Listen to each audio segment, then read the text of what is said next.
नमस्कार, मी शामराव मुकाशी आणि आज आपण मंत्रालयात आलो होतो.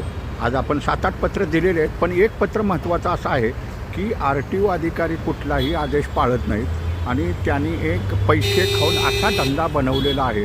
मोटार ट्रेनिंग स्कूलवाले आणि तिथले गुरु लोक आणि RTOवाले 2000 घेतात आणि ड्रायव्हिंगची टेस्ट न घेता पक्कं लायसन देतात. त्याच्यामुळं इथं अपघातांची संख्याही वाढलेली आहे आणि महाराष्ट्रात हीच बोंबाबोंब आहे. अगदी दहिसर RTOमध्ये तर राजरोसपणे खुल्ला विषय चालतो. तीच अवस्था वाढत आहे, तीच प्रत्येक ठिकाणी आहे.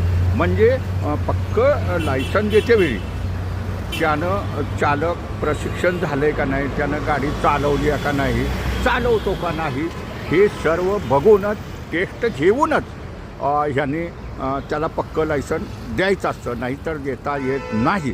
कारण इथं एक मोठा झमेला आहे. 2000 रुपये मिळत असतील तर RTOवाल्यांना काय पडलं आहे हो. आणि ते गुरु लोकांची मोटर ट्रेनिंगवाल्यांचा 14 नंबर 15 नंबर जो फॉर्म असतो तो प्रॅक्टिकली नुसता भरलेला असतो. त्याला 20 तासाचं ट्रेनिंग दिलं आहे का नाही. शिवाय ड्रायव्हिंग लायसन्ससाठी MBBS डॉक्टरचं सर्टिफिकेट लागतं. MBBS डॉक्टरचं सर्टिफिकेट लागतं. पण झोलाछाप डॉक्टर तिथं RTOच्या समोर बसलेले असतात. यांची RTOवाल्यांची पैसे खाऊन ही लायसनं दिली जातात न टेस्ट घेता सुद्धा. पण साधं ते MBBS डॉक्टरचं लायसन आहे का नाही हे सुद्धा ते बघत नाहीत. MBBS डॉक्टरचं सर्टिफिकेट लागतं, मेडिकल सर्टिफिकेट, परंतु ते MBBS डॉक्टर आहे का नाही हेच बघितलं जात नाही मुळात. तर आज आपण मुख्यमंत्र्यांचं आज आणखीन पत्र दिलं आहे की तात्काळ अशा टेस्ट न घेता MBBS डॉक्टरची सर्टिफिकेट नसताना जे लायसनचे अधिकारी काम करतील त्या अधिकाऱ्यांना सस्पेंड करा, सखोल चौकशी करा. कारण ह्यांना एक सवय लागलेली आहे त्या गुरु लोकांची त्यांची.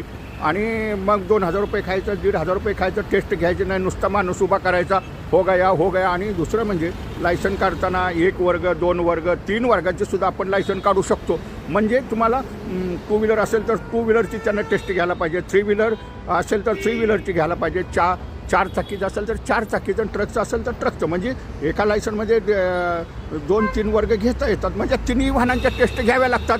म्हणजे इथं न टेस्ट घेताची लायसन दिली जातात. त्याच्यामुळं अपघातांची संख्या वाढलेली आहे. पुन्हा आज आपण मुख्यमंत्र्यांना पत्र दिलेलं आहे की तात्काळ ह्या RTO अधिकाऱ्यांची चौकशी करा आणि जे टेस्ट न घेता पक्की लायसन देतात त्या अधिकाऱ्यावरती थेट निलंबनाची कारवाई करा.